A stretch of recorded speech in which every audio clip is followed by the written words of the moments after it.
Hello, my name is Amanda. Welcome to my channel. Today we're going to talk about some ideas for if you're really stuck. And first, I just wanted to share this awesome background with you. Just take that in and let it just wash over your heart and soul and be here with me in spirit. Okay, I'm on a bit of a semi-retreat. Bit of a semi-retreat. I'm still doing a little bit of work, but I'm out in the country for a couple of weeks. Okay, so being stuck is a big part of what we all encounter in life, but we can start to feel really spiritually stuck sometimes on our path, which is a really good sign, that because that means that we've moved through one part of our path, one part of our journey through a forest, and then you know how it is when you're going on a hike. Some of it's like smooth sailing or even downhill, really easy, and then you get to a river or you get to a bridge that's kind of like iffy and you get to a point where you have to slow yourself down and kind of like regroup. So that means that you've gotten somewhere that you haven't been yet. And when we're doing this, like going on a hike in the physical, as above so below, as within so without, so it reflects what's going on our inner journeys too. And so anytime we get stuck, we have to kind of like change gears, change our perspective, and decide, like, okay, is this something I need to sit with for a while? Is there something that I need to notice or learn while I'm stuck? Is this like a slowing where I have to learn to sit with myself, where I have to learn patience, where I have to step more into stillness while I wait patiently? That is usually the first thing that I ask myself, because I can tend to be someone who likes to like move around quickly and rush into new things and loves to have like a dynamic moving lifestyle. So to balance that out, a lot of my lessons around being stuck are just literally choosing stillness and feeling whatever resistance and pain might be part of that stillness.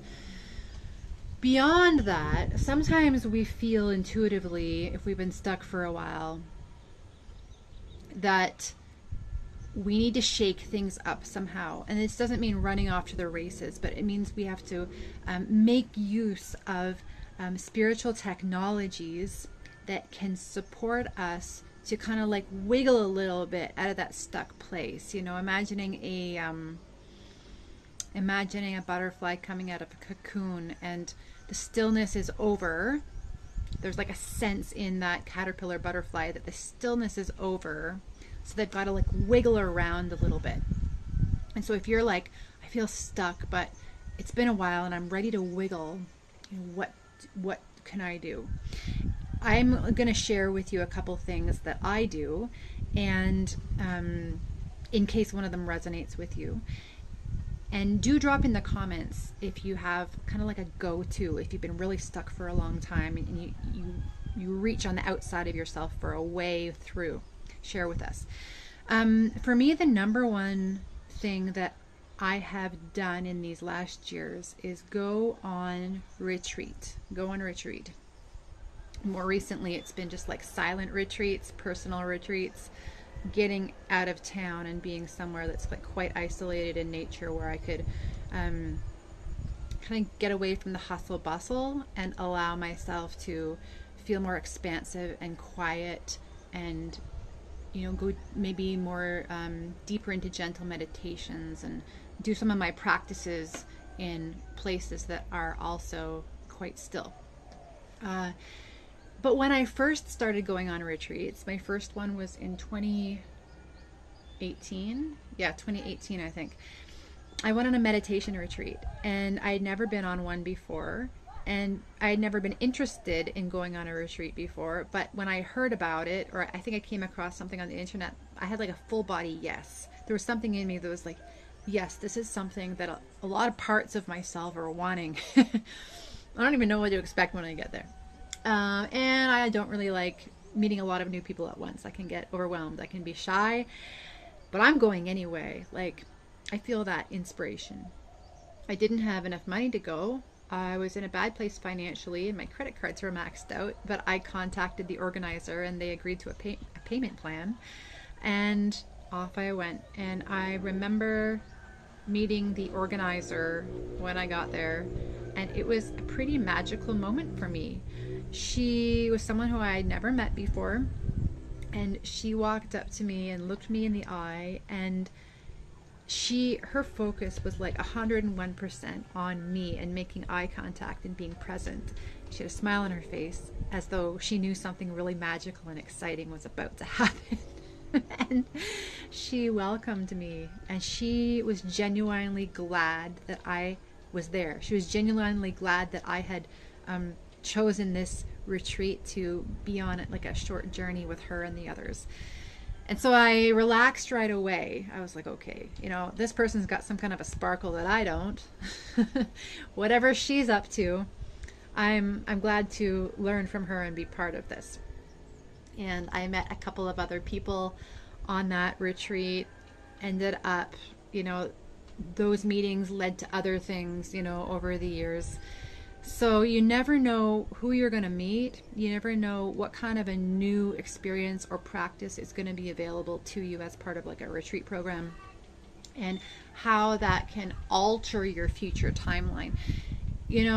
There's so much in our modern world about like taking these big leaps and saying yes to these big things and trying to change ourselves overnight. But the truth is, at least for myself, a lot of the most amazing long-term timeline shifts for my life have come from saying yes to small things that are different than my norm. Saying yes to small things that are different and out of the box for me, that might not seem that dazzling to anyone else. But I know that because they're a little bit out of my comfort zone, they have opened up new possibilities in the long term. So people that I met at that retreat, I connected with later, and then those events led to other things and other people, and it just took on a beautiful life of its own. So after that meditation retreat, and I was new to meditating, I ended up going on plant medicine retreats, yoga trainings, and then now, more like choosing silent retreats just with myself in solitude.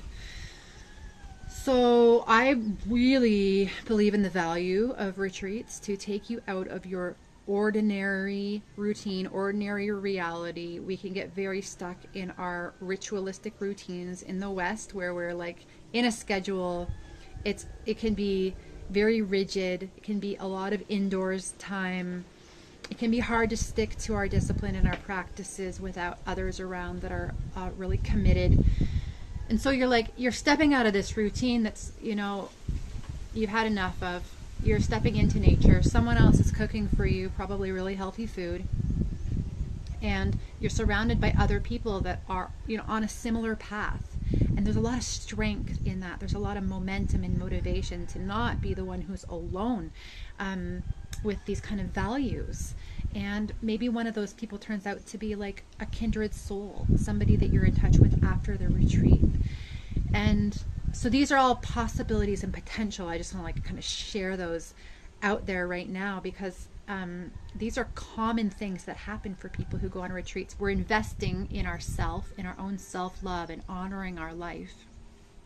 And that is, a sacrifice sometimes of money, time, energy, making arrangements at home while you're gone. And so when we do that, there is like a return. The universe honors and recognizes that forward movement and brings us surprises. Okay, so that's enough about retreats. But if you're really stuck, I would, do an internet search, retreats in your area. I work part-time for bookretreats.com, and I'll put my link in the description. We have retreats like all around the world, all different types of retreats, like fitness, detox, yoga, shamanic retreats. It's kind of something for everyone in all different price ranges. So check out our site. Maybe there's something on there that pops out for you.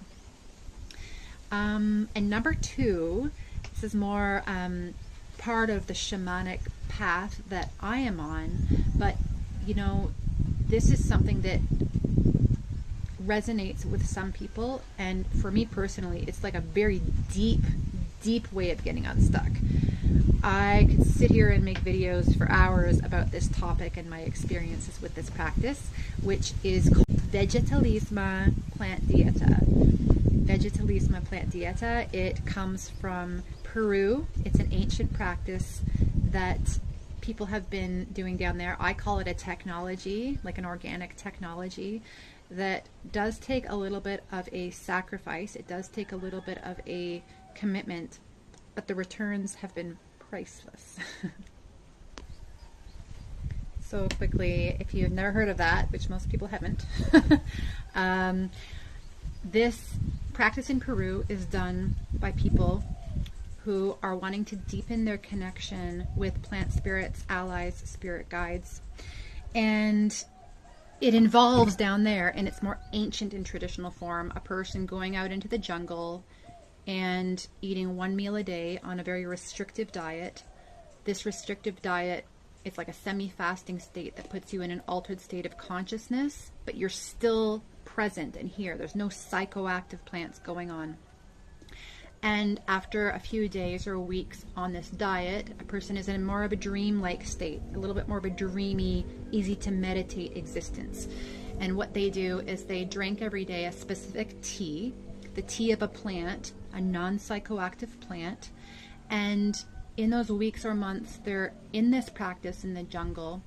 They are supported by a guide. You know, there's someone who's probably cooking for them and checking on them and doing like an energy clearing.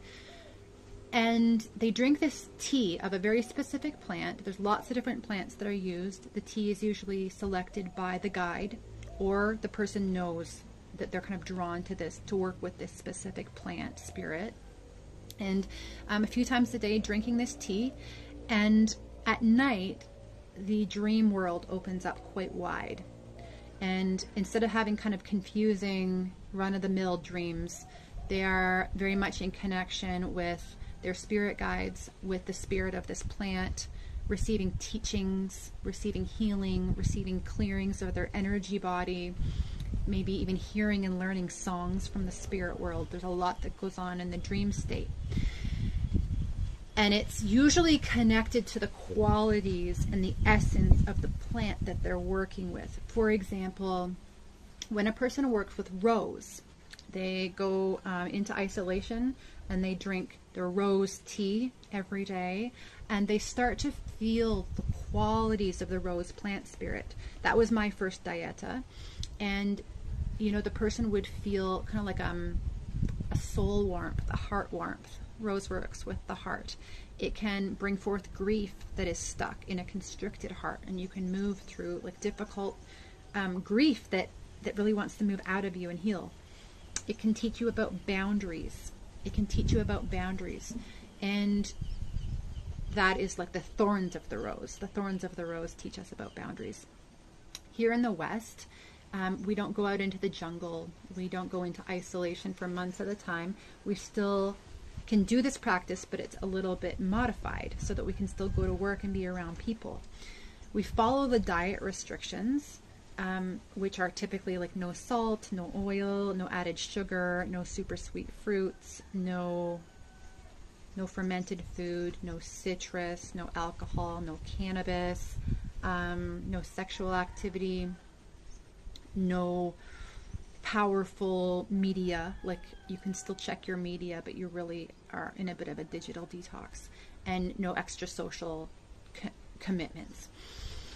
And so you follow this sacrifice, this giving up of these things, going into a little bit more of a dreamy, relaxed existence. And then at night, you're worked with in the dream realm. Some plant spirits work more in the dream realm, like I was mentioning before. Other times we are more confronted with lessons in our day-to-day life,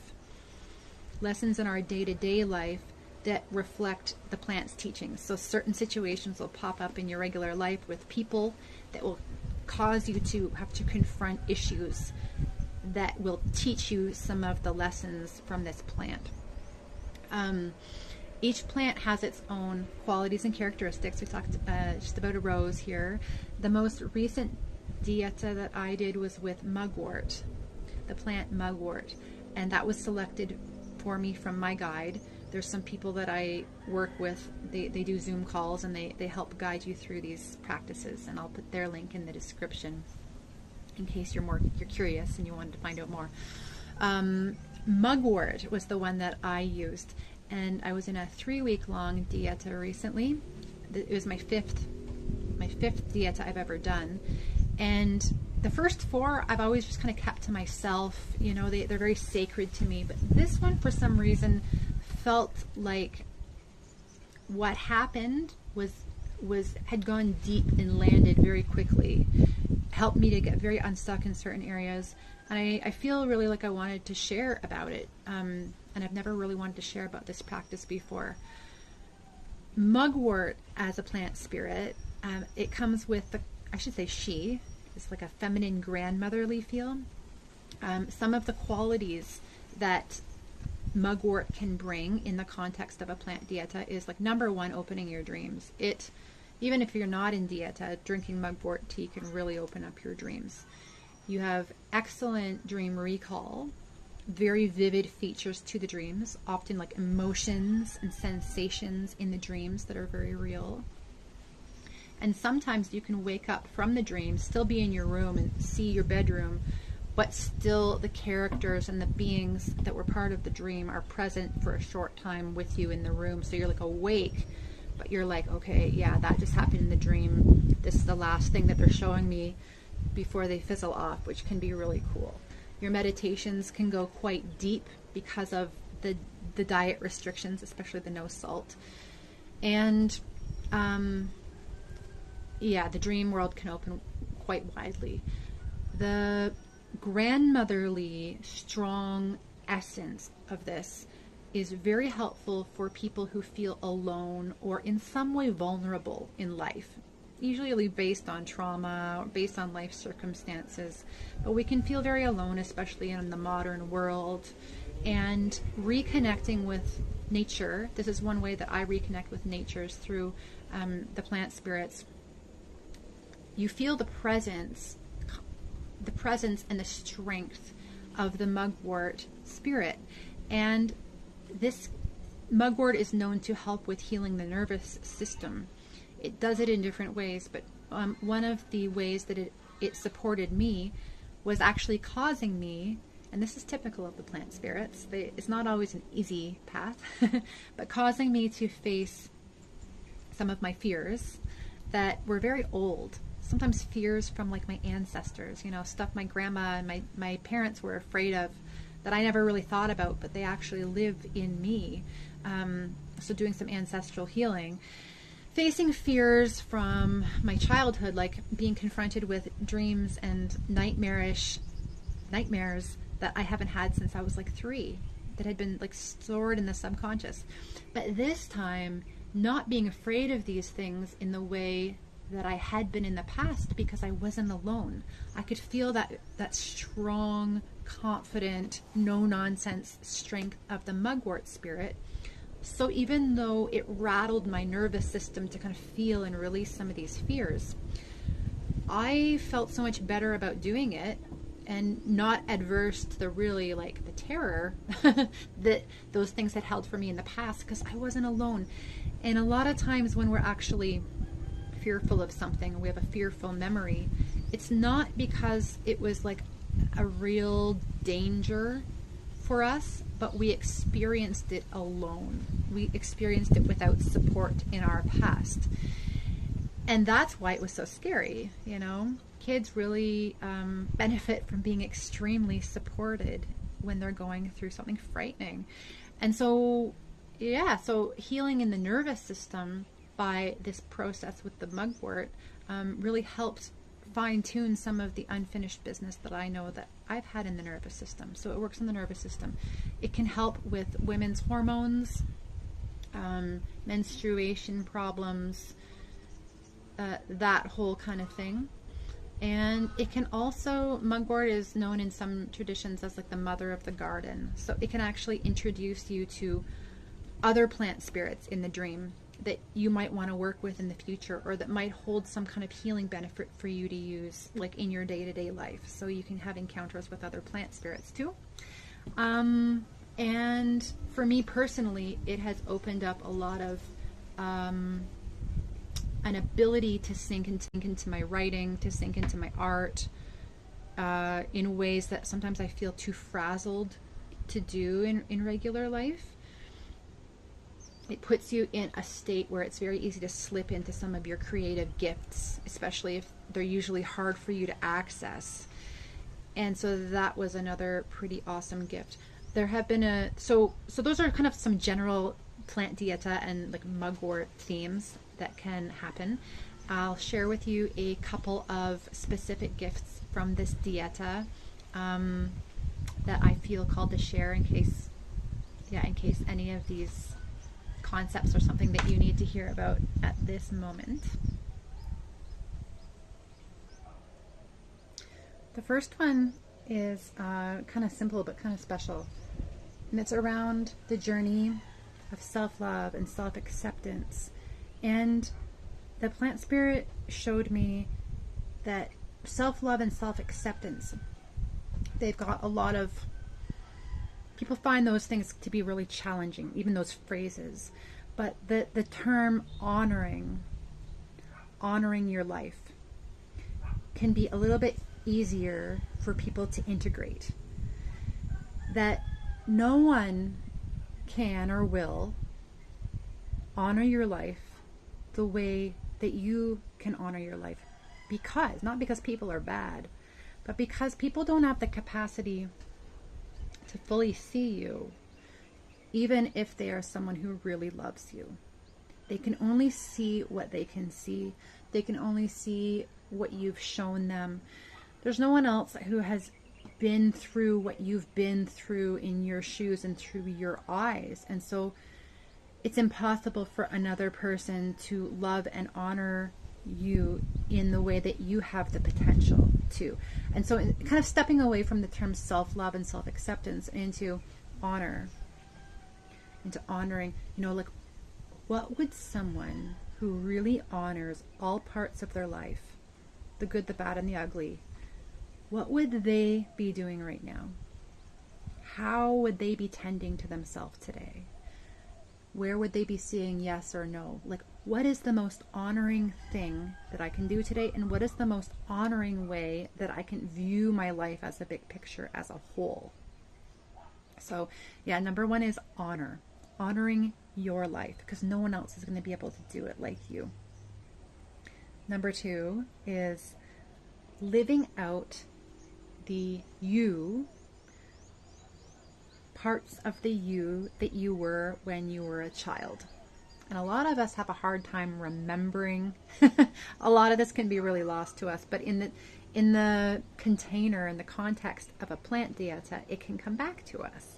So I ended up having some pretty cool, vivid dreams. One I will just quickly share. I used to figure skate when I was little, and I didn't have like the other girls. I didn't have like a huge wardrobe of beautiful figure skating costumes, and I really wished that I did. But I had one nice one. I had one nice one, and when you would twirl around on the skates, this like frilly skirt, this short frilly skirt would like go up in the air, and then there was like leotard nylons that matched underneath, and I loved wearing that thing. I totally forgot about this, and in the dream I opened a dresser drawer, my little dresser drawer I had when I was a kid, and I pulled out my beautiful skating costume, and I was so excited to see it because as an adult I forgot about this. So in the dream I was like, ooh, but then my heart fell. Like I was like, I don't think it's gonna fit me. I don't think it's gonna fit me. In the dream though, it did fit me. I was able to put it on and pull it up, and it was all right. And off I went. My mom took me somewhere, and I don't remember what happened after that. But the moment of seeing that skating costume, the excitement that came up in me, and just like the heart warmth that I had putting it on and being excited about where I could go and the twirls I could do on the ice wearing this thing. This had been lost to me. It was in the subconscious, and I used to love doing that. I'm not going to go figure skating anytime soon, or maybe, but this is about this childlike wonder of bringing back the wonder in a real felt way that has been buried with the stresses and traumas of life. And so going back and doing more inner child work, exciting inner child work, not like digging up, not just like digging up sadnesses and traumas and tending to that side of the inner child, but reclaiming the wonder. And yeah, there's so much on inner child work. I'm going to put a little bit on my website around inner child work, and do a little bit more coaching in that direction. But anyhow, yeah, mugwort is a little bit whimsical and fun, and so you can kind of get those qualities return to you and merge with you during a diet with mugwort. And number three, I think we're number 3, merging with and feeling the strongest of sensations. And so we become very sensitive on this dieta, very sensitive. And so anything that is already troubling you as far as emotions or memories in your day-to-day life, they can be really expanded and amplified. But like I said, you have like more support to deal with them. So they get bigger and you feel more sensitive, but you also get stronger because you're kind of like not alone. And one of the resources that I ended up spontaneously using, and you can learn your own resources on these diets, like things that work best for you. They just kind of come to you more easily. But one that really worked for me was like merge myself with strong feelings that were coming through my body instead of running away from them, instead of fighting them, merging with them, saying, okay, this is like a 10 out of 10 difficult feeling. Ooh. And I'm going to breathe into it. I'm going to breathe into it and see how much of me and my awareness and my feelings can merge with this strong sensation that's going through me. And how long can I really sit with it at a 10 out of 10? Just present and noticing, like, oh, is my body tensing up? Oh, is it difficult to breathe? Oh, am I frustrated because I didn't want to feel this ever again? And just being with it in a stronger way, breathing into it, feeling not alone in that. And then noticing throughout 3 weeks how sometimes those sensations would come back. But you know what? The next time it was like an 8 out of 10. Even at its peak. And a sensation that was usually a 10 out of 10 started to become an 8 and then a 7. So this is healing. This is healing by facing and feeling. And, you know, I get it. Like in day-to-day life without extra spiritual support, it can be sometimes just too overwhelming to fully feel. But in the container and context of a dieta, you might find that you have a surprising sense of being with an ally that can help support and hold you through feeling things that are a little bit too hard to regularly feel. Number 4 is the golden shadow. So when we talk about shadow work and looking at the more embarrassing or repressed parts of our experience and our qualities of our personality, shadow work can be often very difficult and can be kind of dark, you know. But in this diet, I was more drawn towards noticing parts of the golden shadow. That's a term from Carl Jung, Swiss psychologist. And instead of like, you know, seeing aspects of myself that I've repressed and I always want to change, seeing a lot of my golden shadow aspects. If we're someone who has a big inner critic, and that is just kind of part of our path that we're working with, a big inner critic, we can overlook and recognize the golden shadow, and we can overemphasize the repressed, challenging shadow aspects. But I was really shown from this plant ally that is out of balance. Nature is always trying to balance itself. And so, you know, my question to you is like, off the top of your head, without thinking too hard, what aspects of the golden shadow might you not be recognizing and celebrating the way that they deserve, you know?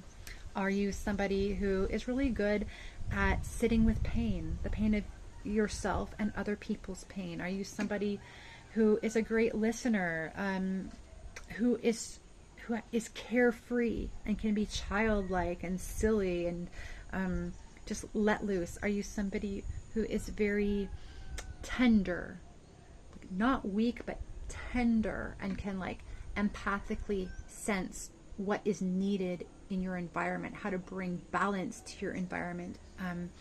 Are you somebody who is mystically connected to nature? Are you somebody who can step into leadership when everybody else is kind of like losing their crap? You know, what are you not recognizing and honoring about your golden shadow? And to start focusing on the golden shadow at least as much as you're focusing on the repressed parts that are looking for healing. And this next thing isn't so much something that I was learned. It's just kind of like an experience that I had. I woke up after kind of like a frightening dream. I wouldn't call it a nightmare, but in the dream I was in a car that was slipping on ice, going on like a downward road, and you know, it just wasn't pleasant. And I woke up and I was immediately like, my nervous system was activated, and I was lying in bed and I was like, whew, oh my goodness, that was intense. I could still feel the energy of it. And I took a deep breath and I could smell flowers. I was inside a house, but I could smell flowers, like as though someone was just like putting a flower in my face.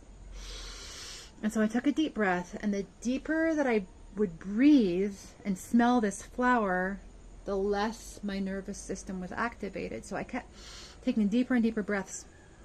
And I had the experience of a spirit woman that appeared translucently, was definitely female, but didn't have any distinguished features. And I felt in my etheric body, I felt cold hands touch my etheric body. So the etheric body of this spirit woman, plant spirit, touching my etheric body, as though there was something cold and wet, some type of like flower water or perfume on her hands. And she was telepathically saying to me, breathe deeply, breathe this in. And she had kind of come to rescue me out of my my state, my nervous system activation state. And for the next, maybe I would say 20 seconds, she was there and I could feel this, and it was amazing. And then she disappeared, but the smell was still in the room. Then about after, it was in the morning after I woke up, I went outside. I didn't smell anything. I actually have a very poor sense of smell. I lost my sense of smell during COVID. And I couldn't smell anything. And when my friend got home, because I was house sitting, I asked her, I said, do you have any, I didn't go explore too much, but in the front yard there was no flowers. And I said, do you have any flowers that are anywhere on this property or whatever? And she said, in the backyard I have a magnolia tree. I'll show you. So she brought me to the magnolia tree, and it smelled exactly like the flower water. So the spirit of the magnolia came to help me out. So mugwort, as like the mother of the garden, can work with other plant spirits that are like nearby to support, help, and teach in a plant dieta. So there's so much more that happened, but those are some of the highlights. And yeah, if this is a practice that you're curious about and you think might get you unstuck, do check out the link in the description for Plant Medicine People. They are awesome human beings that have been working with this practice for a long time. I can't recommend them enough. Okay, now it's raining. Anyway. Okay, yeah, so that's just a little bit about my mugwort plant dieta. And, you know, I understand that, you know, going on a retreat, choosing to do something like a plant dieta, or choosing something that's kind of like uniquely calling to you that you know would get you unstuck, but you feel like you've just got overwhelm or nervousness, or it's just too much right now, you know, what can you do to step more into the direction of that, even if you don't commit to a practice or a getaway that could really get you unstuck? What move can you make towards it? Like, can you inquire about something? Send an email, ask a question, start searching around the internet even for what options could be available to you into something that you're called to. You don't have to do it all at once. This is like letting the universe know, hey, I'm stuck, I need some help, I don't know what's going to work for me, but these are some of my original ideas. I'm going to put a little energy and focus into that direction, and I could use some help. You know, asking the universe, asking God, your guardian angel, for some help, because you know that you want to get unstuck, and you're kind of in that phase where you've been in the cocoon, sitting in one place energetically for a really long time, and maybe it's time to wiggle. We could all use, whoa, a little lightning there. We could all use some help. I guess the universe agrees. This is why I love being in nature, you know. It's like, sometimes I'll get an idea and the thunder will crack, or a bird will like zip by my head right when a big idea comes, and then I know it's for me. The randomness of nature often coincides with an important thought that I'm thinking at the time. So yeah, can't say enough about nature. I think you guys already know that. You know, you're only going to have one life to live as this person. I only have one life to live as Amanda. I've had previous lives. I might have future lives where I have a different character and a different time in history, but there's only going to be kind of like one convergence of the time in history, your body, your unique makeup. So, you know, I want you to be the most magnificent woman or man that you can be. And there's never going to be a perfect time to step out and take, you know, a move in the direction of something that could get you unstuck and could potentially transform your entire future. You know, I was talking about my first retreat, the meditation retreat. And if I hadn't have gone on that retreat, I wouldn't have met the facilitator. And if I hadn't have met that facilitator, I would not have gone on my first ayahuasca retreat. And if I hadn't have gone on my first ayahuasca retreat, I wouldn't have gotten a lot of unstuckness and traveled the world for years. You know, it wasn't until I did that ayahuasca retreat that I was inspired to tap into my personal nomadic side, the part of me that I didn't even know existed. And then those travels ended up, you know, being at the right place and the right time to meet the right people that would be the next breadcrumb on the trail that I would continue to follow. And it just keeps going, you know. But it all just kind of involves choosing something that we don't normally choose, or at least taking a bit of a focus and a search and an inquiry about that thing that lights us up a little bit, whatever that is, and then letting it go and putting it in God's hands, in the hands of your angel, your guardian angel, your soul. And yeah, there is, what did I want to add before we go? A couple things. To venture causes anxiety, but to not venture, we will lose ourselves. To not venture, you could lose oneself. So I'm all for venturing. And the other thing is, if you're very stuck, it can be one of the most awesome places to be in some ways. The other quote was, I live in my deepest hell, and from there I cannot fall any further. If you're stuck, you're not going to get more stuck. Either you're stuck or you're moving out of being stuck. So, you know, that is kind of a cool comfort. If you're in the cocoon, you can't go deeper into the cocoon, right? Like, so, you know, we all have many cocoons that we sit in this life, but you just might be at the point where you're ready to do a little bit of wiggling. Yeah, super. Thanks for being here. I will share the link to my booking site for the retreats. I will share the link for the plant medicine people that guide the dietas. And please like and comment, letting us know what gets you unstuck when you need like an emergency 911. And journey well.